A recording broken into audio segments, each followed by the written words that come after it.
Hi everyone, a warm welcome to my channel and Happy New Year for 2026.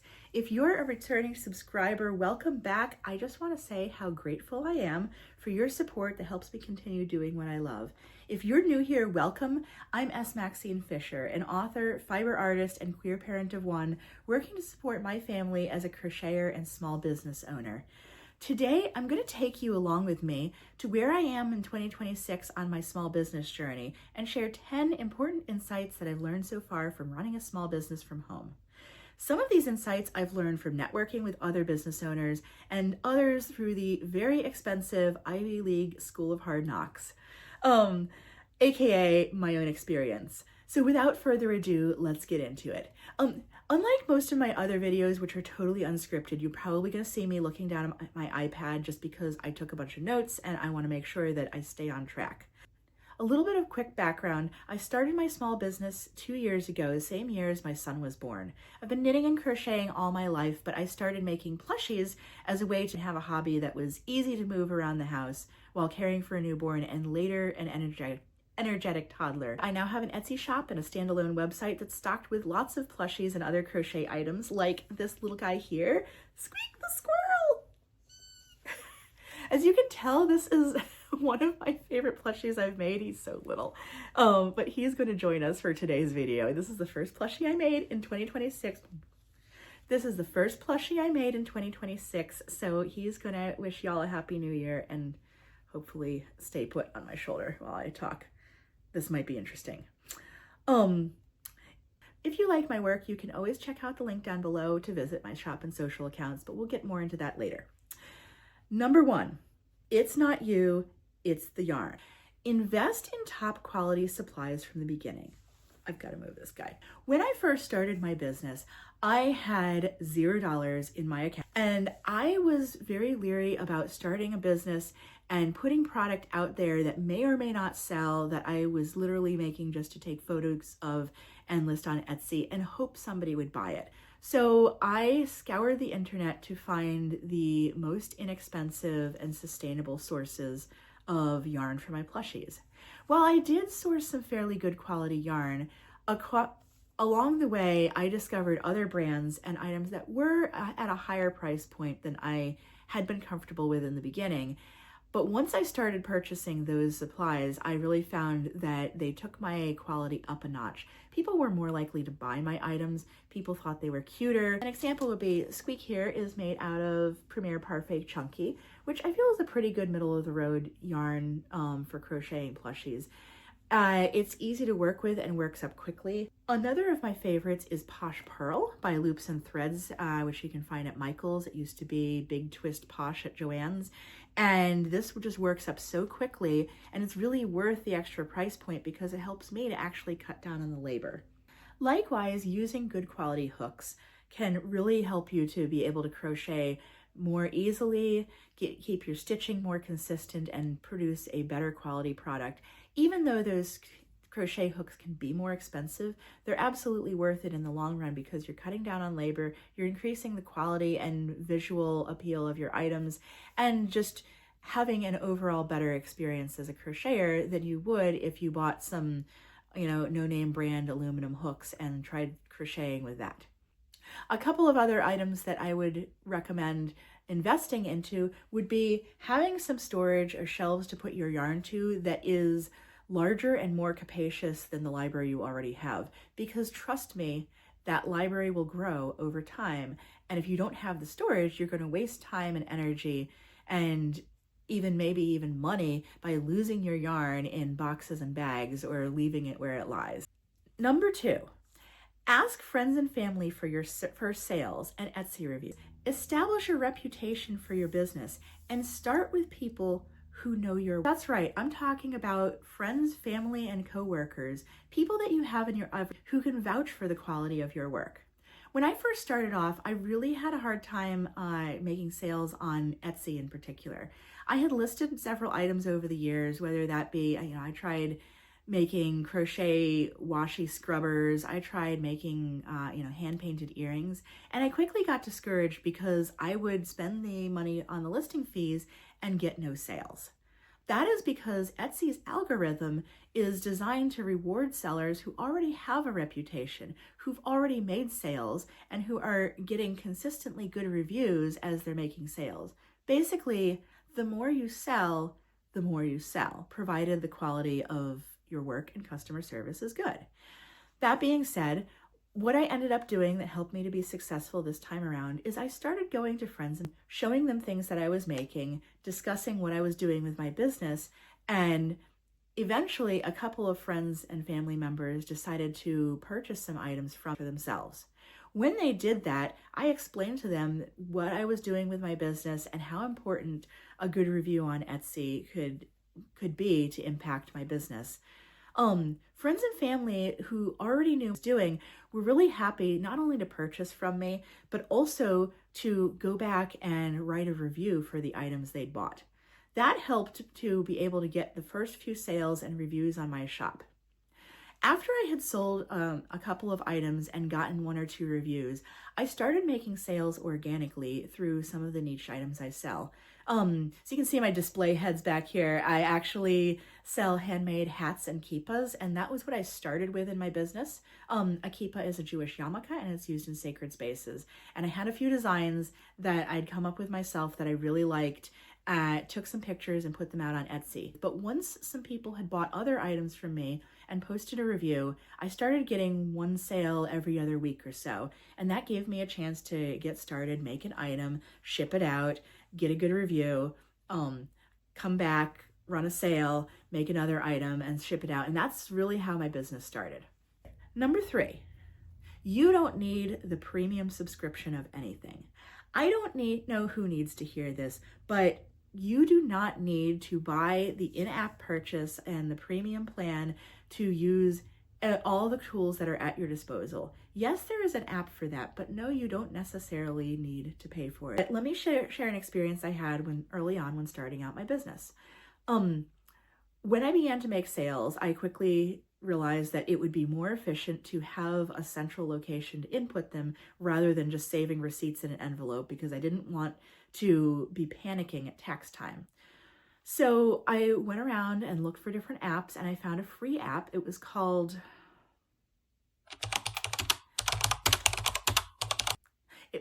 Cashbook, and it was actually a pretty decent platform just for logging purchases I made at Michael's, saving the receipts in one central location. What ended up happening though was about halfway through the year, when I had really gotten myself into a system with using Cashbook, the developers of that app decided that they were going to change the pricing structure so that you could only use it as a premium subscriber. I was forced to look through the library of apps online and see if I could find something else to do my bookkeeping. What I found was that pretty much everybody wants your money. So I went into Excel and I decided to develop my own app, what have you. So I just made myself a spreadsheet, and I've been using that ever since. Google Sheets can do it for you, or if you have a Microsoft subscription, Excel can do it for you.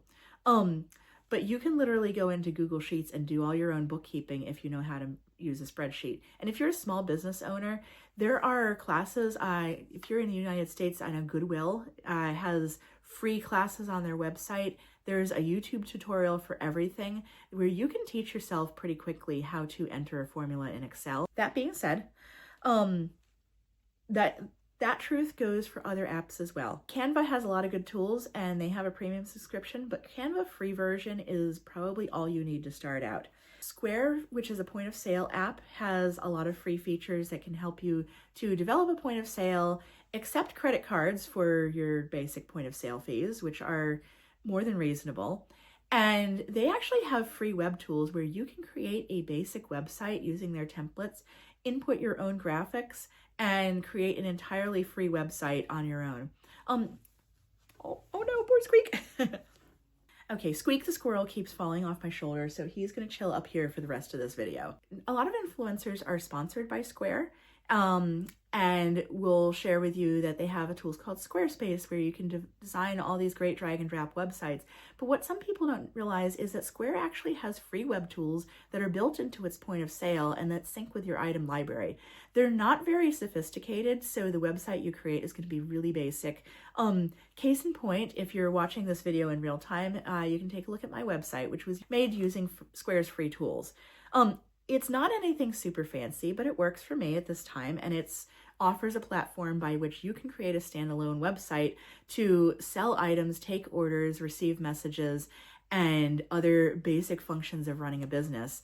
For the only money you're going to fork out is if you decide to purchase a domain of your own. If you're just starting out in your business and you're worried about losing money to point of sale fees, which are usually a small percentage of your sales, this brings me into my next point, which is that you can network with other small businesses and receive discounts on items that you would otherwise be paying full price for. So one example would be that Square has a referral program. They'll give you free processing up to $1,000 if you use the referral link from another small business. They also will give you free processing up to $1,000 if you refer another small business. So it's really to your advantage to start networking now with other business owners who are doing what you do. The other advantage of networking with others is that you can talk to each other, bounce ideas off to each other, and get good advice for how to succeed without reinventing the wheel.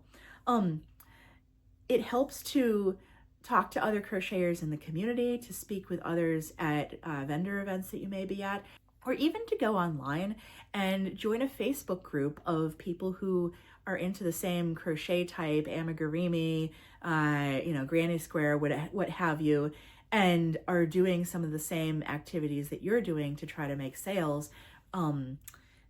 Those people can be an invaluable source of good advice and guidance to help you understand what you might need to do to bring your business to the next level. The next thing is support other small businesses. When you're surrounding yourselves with others who are on the same journey as you, look for ways that you can give back.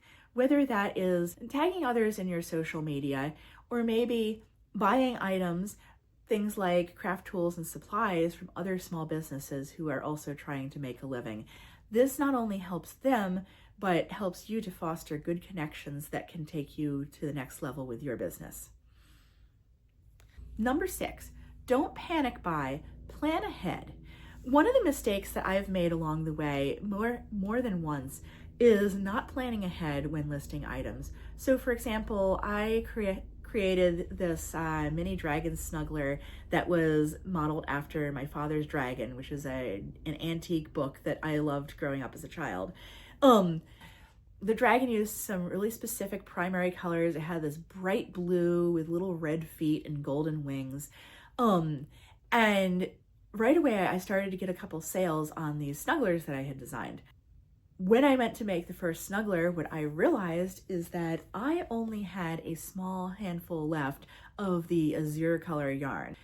That particular yarn comes from Premier, which costs $9.99 for shipping. You can get the free shipping if you order like $75 or more, but I had literally just ordered a huge box of yarn from Premier to restock all my other colors, and I did not buy any azure. So rather than pay the shipping, I was cheap and I went on Amazon and see if I can just buy one skein. So I got the skein and I waited a couple days for it to come in because I had a Prime membership. And meanwhile, the clock is ticking on that Etsy order. And when I got it, I was devastated because I put my hand in that and the quality of the yarn was sticky.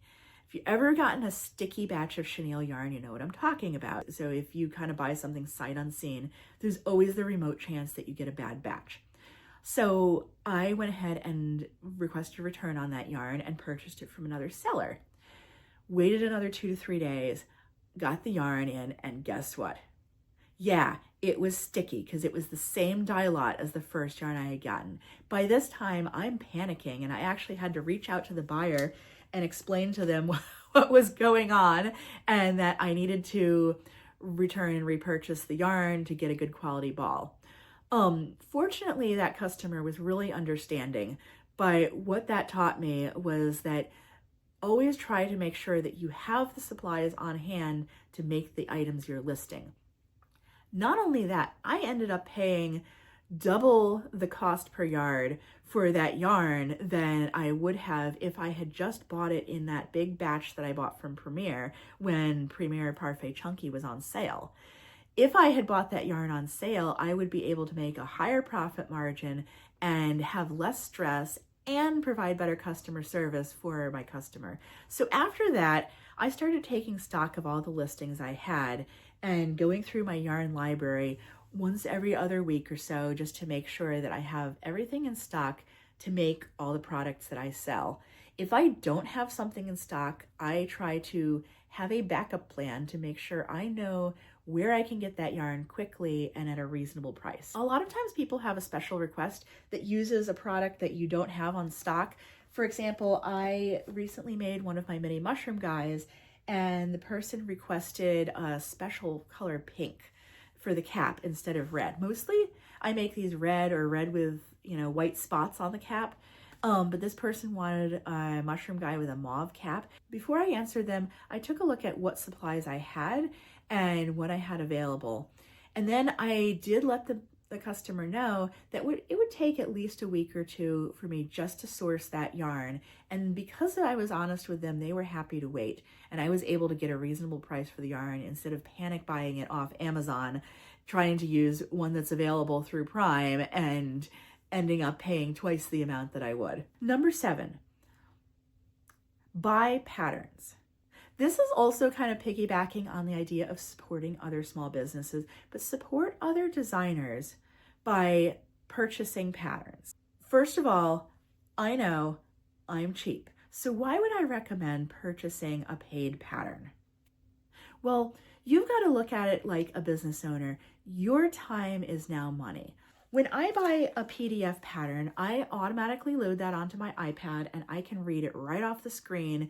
No ads, no pop-ups, no flashing lights or things to click through or things that I can accidentally click on and open a web page and distract me from my work.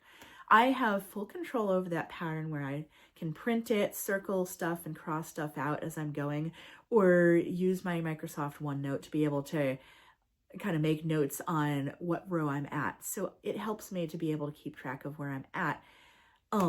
I will use these patterns over and over and over. An example would be my little cheeky turtles that I make for market. I go through my pattern on OneNote every single time I make the cheeky turtle, because every single time I make the cheeky turtle, I forget how many rounds of single crochet straight around it takes to do the head.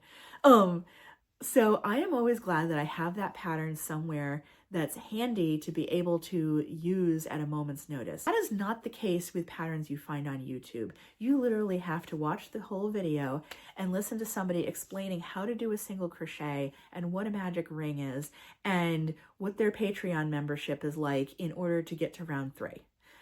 Even if you find something that's on a blog that's free, you're paging through ads and videos and pop-ups, so it's going to slow you down. And you're also at risk for making more mistakes, which slows your process down instead of being able to simply efficiently make plushies. The second reason you should buy the pattern is if you are looking to get into crochet design, you need to read lots of patterns in order to gain experience. Just like as an author, I read lots of books and try to stay up on literature that's out there and things that are coming out in real time so that I know what people like to read. I'm inspired by different ways that people write and ways that people, use imagery to be able to describe things.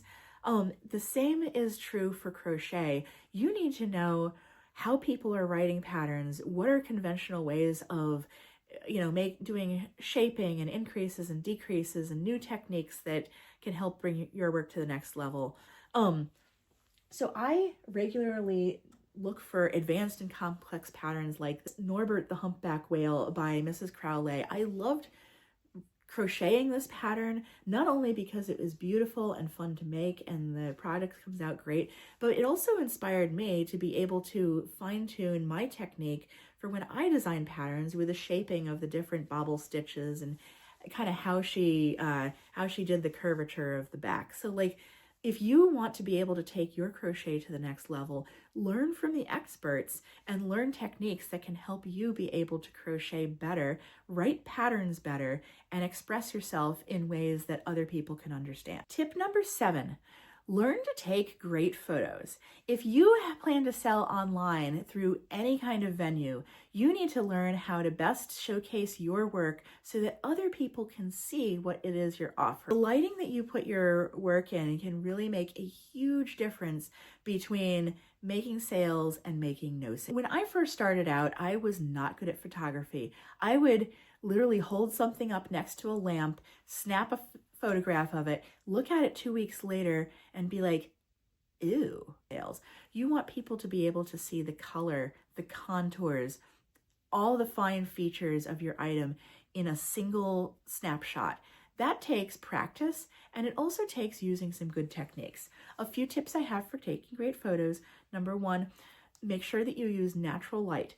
Best way to take a photograph of amigurimi, I have found, is to take it outside on a sunny day, not in direct sunlight. That means walk into an area that is moderately shaded so you do not have the sun glaring directly on your plushie, but it's also not dark. So I would go outside. I usually stand under the edge of my porch so that the sun is not directly on the plushie. I hold it up and you'll see my hand in the picture, take a snapshot, give it a couple different angles, and then I'll place it on a surface and take a video that goes all the way around the plushie so you can see it from all different angles. And if there's any special feature like color changing eyes, I'll make sure to zoom in on that and move the camera so that you can see the angle. This also helps people to get an idea of the size and shape of your plushie that a two-dimensional photograph can't do. So my follow-up to that is make sure you always take video. Video also helps to bump your listings up in the algorithm, and it creates a whole new category of ads that you can then use for content, you can use for Instagram. If you have Etsy ads turned on, Etsy will market your item in places that accept video clips, and you get more marketing and more visibility for your items. You can also take videos to make into Facebook Reels or Instagram Reels and get your item out there to other people who are not subscribed to your social media, who don't already know you, and get them to be able to click on your shop and take a look at what you're offering. Besides nice naturally lit photos, you also want to photograph your item next to other items for size comparison so that people can see how big your item really is. To get your business face out there, you may actually want to put yourself in some of those photos. So to kind of kill two birds with one stone, a lot of times for size comparison, I will photograph a plushie up against myself, whether it's sitting on my shoulder or I'm hugging it, just to be able to not only get my face out there as my business brand, but also to show somebody the size of the plushie compared to me. A final type of photo that you want to have in your listings is a lifestyle photo. That shows your items in use or in a cozy home environment or wherever you would see that item used so that people can get ideas and be able to visualize that item in their space. Tip number 9, don't pay full price for postage. You can find commercial rates on Etsy through Square, through Facebook shipping labels, or through independent websites such as PirateShip. A lot of people don't realize that the U.S. Postal Service offers commercial rates for most items. It also allows you to print a shipping label directly from your home printer and schedule a pickup without having to even go to the post office, stand in line, and streamline your business. I have a set routine with packing up orders whereby I will use Etsy or PirateShip to print my shipping labels, pack my orders, and schedule a pickup for the next day. I'll hang a bag on my door and the mail carrier will pick up. So it makes it a lot easier than having to package things up and go to the post office. I'll only do that if I have a large package and I don't want to inconvenience my nice mail carrier and make them have to balance that on their head or shoulder or whatever and take it back to their... Tip number 10, everything initially is going to take longer than you expect. So just plan extra time into your schedule to get stuff done. Case in point, you are designing a plushie and you really think it's going to work out on the second or third try. You end up staying up late at night, frogging over and over again. Everything will initially take longer than you think. Remember, there is a learning curve to running a small business, to crocheting, to designing. There is a learning curve to everything. And you'll do yourself a favor if you plan extra time into your schedule to account for the unexpected. If you're designing an item, plan extra time for all the frogging and trying over and over and over. If you're crocheting a plushie for the first time, you should also plan time for frogging and time for just simply making mistakes or having to try a new yarn or a new set of sinker eyes because something didn't quite come out the way you expected. So give yourself extra time and you'll give yourself much less stress. Final tip, just do it. A lot of people let anxiety hold them back when it comes to starting a small business or maybe adding a new stream of income to your business.